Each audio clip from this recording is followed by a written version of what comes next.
Welcome to our discussion on graphs of other trigonometric functions. So far we've looked at sine and cosine. Now we're going to look at tangent, cotangent, cosecant, and secant. Let's first take a look at the properties of the tangent function. We have the domain is all real numbers except for odd multiples of pi over 2. By all odd multiples we mean pi over 2 and then 3 pi over 2 and then 5 pi over 2, right? Even multiples would be 2 pi over 2, which would be pi, and that's okay. So we're going to have asymptotes, vertical asymptotes for all of these functions we're talking about today. The range is going to be all real numbers. We're going to have zeros or x-intercepts at all multiples of pi, integer multiples of pi, right? 1 pi, 2 pi, 3 pi, because at pi over 2 and 3 pi over 2 and 5 pi over 2, those things. So all the halves is where we have the vertical asymptotes. It will repeat every pi, so its period is half of sine and cosine. It repeats every pi instead of every 2 pi. And those vertical asymptotes, of course, happen at all of those odd multiples of pi over 2 that we discussed up above. This is just the generic kind of algebraic way of writing odd multiples of pi over 2, because you let n be any integer, then you multiply it by 2, which makes it even, you add 1 to it, which makes it odd, right? So you get odd numbers times pi over 2. You let n start at 0 and you get 1, and then when it's 1 you get 3, and then when it's 2 you get 5, right? So that's just the formula for telling you all odd all odd multiples of pi over 2. Symmetry. It's an odd function, and because it's an odd function, the graph is symmetrical about the origin. If you don't remember, even functions, remember, are symmetrical around the y-axis, and odd functions are symmetrical around the origin. Well, what the heck does that mean?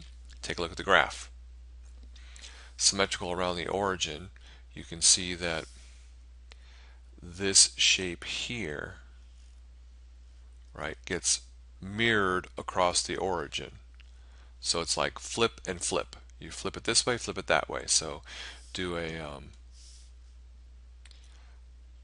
horizontal flip and then a vertical flip, and you'll get the other half. That's symmetrical about the origin. This is really all you need to know is this picture. Work with this picture. You know that it goes from minus pi over 2 to pi over 2, and then you can see every odd power.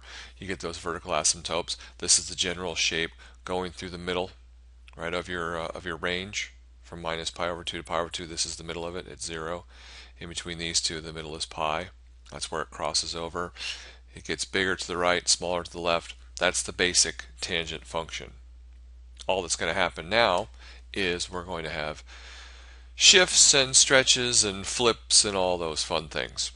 So if we have to graph something of the general form, just like the general form that we had for sines and cosines, they keep the book keeps flopping back and forth between calling this k and calling it c, but it doesn't really matter, right? It's just another constant.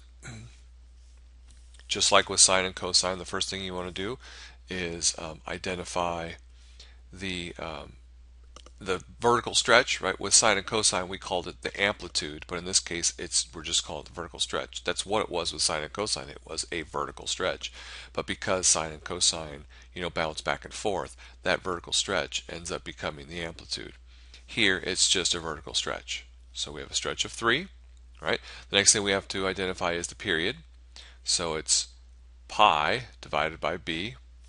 In this case, b is 2, so we get a period of pi over 2. So now it's going to repeat every pi over 2 instead of every pi. And then we have to figure out the phase shift. This one was already factored for us, but remember, if we had to, we'd factor the 2 out and then see what the leftover bit was. And then this is a shift of pi over 4. Once you have that information, the next step is to locate your first two vertical asymptotes. We know that on a normal tangent, our vertical asymptotes occur at minus pi over 2 and pi over 2. So you take the inside piece, right? We know that tangent is undefined whenever we have minus pi over 2 or pi over 2 evaluated in tangent, right? If we take tangent of pi over 2 or minus pi over 2, right? So we can say plus or minus pi over 2. That's when it's undefined. So you take all of this stuff inside the brackets and set it equal to pi over 2 and minus pi over 2 and solve, right? Over here they're just showing you in the general case what you're doing with B's and C's. Over here we're doing it with the actual stuff that's inside the brackets. Set it equal to minus pi over 2, solve, we get x equals 0. Do it again by setting it equal to pi over 2, right? And we get pi over 2. So now instead of it repeating or having its first two brackets at negative pi over 2 and pi over 2, it has it at 0 and pi over 2.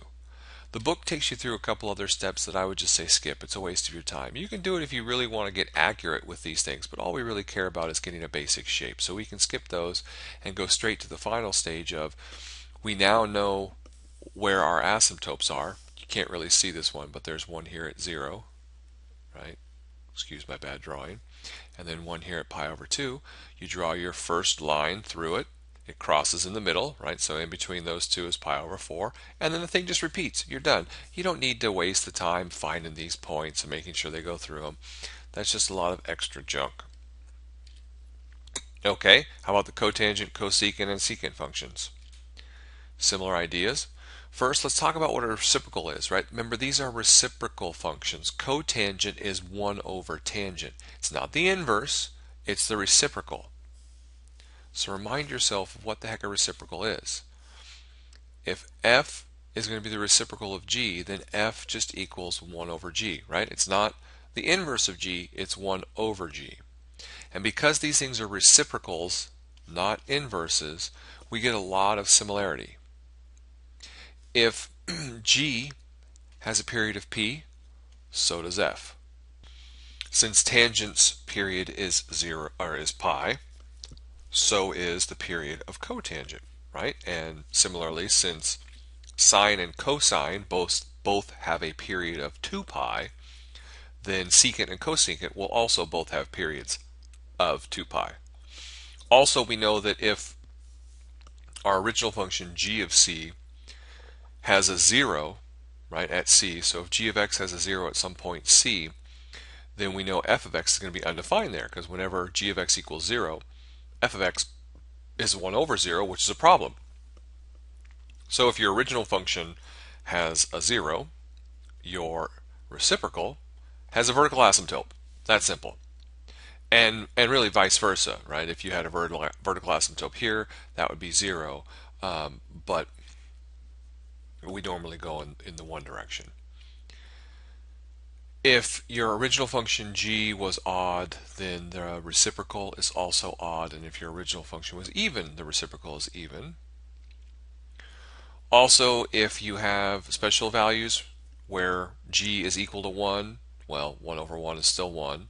And if g is equal to minus 1, then 1 over minus 1 is also minus 1. So they match at those points, right? Both graphs will pass through those same points. They will share those points. Some other things to look at. If the g function is positive on a certain interval, then the f function also is positive. Again, that just comes from the simple property, right, that 1 over g of x equals this new f of x function. And obviously, if this is a positive number, 1 divided by a positive number is positive, and if this is a negative number, 1 divided by a negative number is negative. So the two functions are both positive and negative on the same intervals. Here's where you get some differences, some opposites. If g is getting bigger, then this function is getting, this whole thing is getting smaller, right? As you divide by bigger and bigger numbers, you're getting smaller and smaller numbers. So as g is increasing, f gets smaller, and then vice versa. As g gets smaller, f gets bigger, because you get 1 divided by smaller and smaller numbers. Which gets you to this idea of magnitude. Whenever the absolute value of g is really, really small, the absolute value of f is really, really large. This is just a restatement of this, right? These two things are the same statement, because As g gets super big, f gets super small, right? As g gets super big, either plus or minus, then f gets super small, plus and minus. Take a look at the graphs. Cosecant, which is your 1 over sine, easiest thing to do, start with the sine function, see where the sine function is equal to 0. That's where you get your vertical asymptotes, right? These are all vertical asymptotes at the zeros. And then you just get little horseshoes instead in those intervals, touching at these spots, because remember that's where it equals 1, equals minus 1, equals minus 1, equals 1. Secant, same thing. Cotangent, little odd, right? Cotangent looks like tangent has been flipped and shifted. And that's, kind of what it's doing, but really it's not. You're doing 1 over it. So we don't have a shift or a flip that corresponds to taking the reciprocal of something, right? We could multiply by minus 1. We can multiply by other constants. We can add, subtract, but we don't have this whole 1 over thing that we've looked at. This is just because the repetition of the graphs that tangent's the one in blue, right? Goes through 0, 0, gets bigger to the right, smaller to the left. Cotangent, opposite things happen, and instead of passing through at 0, it passes through over here at pi over 2. So it's been shifted over and kind of flipped. If you were to graph cotangent, same steps. Identify A, B, and C. Very simply, A, right? B, and then you would have parentheses here, and then C. So B ends up being 1, and since you're factoring out a 1, this doesn't change, and C ends up just being that number you see. Here's where they're giving you the generic thing where C is going to be this number originally divided by B. Don't get bogged down on this. Just remember that however they give it to you, you want to write it like this. Cotangent of B times quantity x minus C.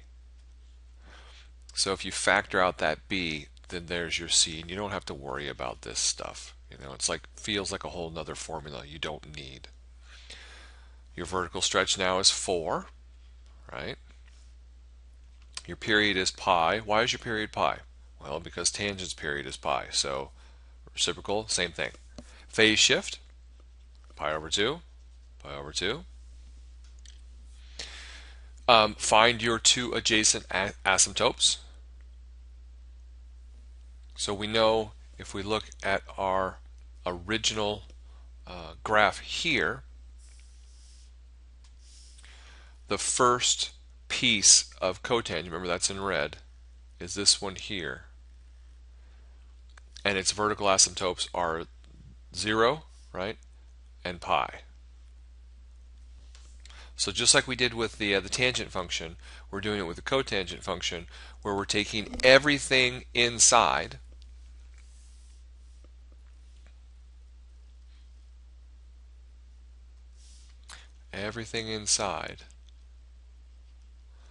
and setting it equal to 0 and setting it equal to pi over 2. So there's my, right, x minus pi over 2 set equal to 0, and then x minus pi over 2, because that's just all the stuff that's going into the cotangent function. It's basically this piece right here. Set it equal to pi, set it equal to 0, da da da da da, do the math, and now our vertical asymptotes are at pi over 2 and 3 pi over 2 instead of the original 0 and pi. Again, we have some steps we can skip. We don't have to divide it up into pieces and plot those points. We don't need to be that accurate. But we do need to sketch the vertical asymptotes, right? So we're not skipping everything on this slide. We're still doing step 5. We need to sketch the vertical asymptotes, the two that we found in the previous steps. And then there they are. There's the two asymptotes we found, right? This one here and this one here. And then it's just a matter of graphing your function. Now remember, cotangent normally goes this way.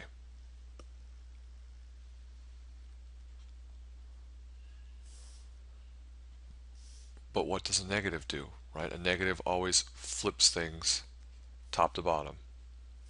So flip it vertically and you get that. And there's your cotangent function. Another example with cosecant. Same steps. Identify amplitude, right? And then find your period.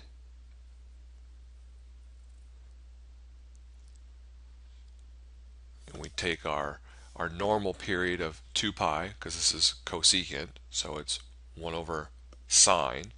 So it's the same period as sine, but then you have to divide by b. So now we have a period of pi instead of pi over 2.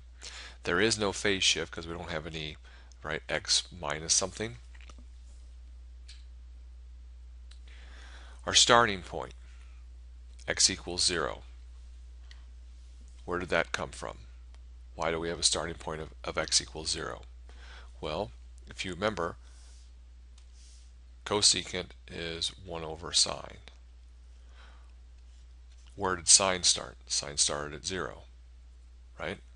And in fact, sine starts at 0, 0. It goes up and down and finishes at 2 pi. So we're now starting at 0 just like before because we're just doing 1 over this function. But instead of going to 2 pi, we only go to pi, right? Because we found in our previous step that our new period is half of it.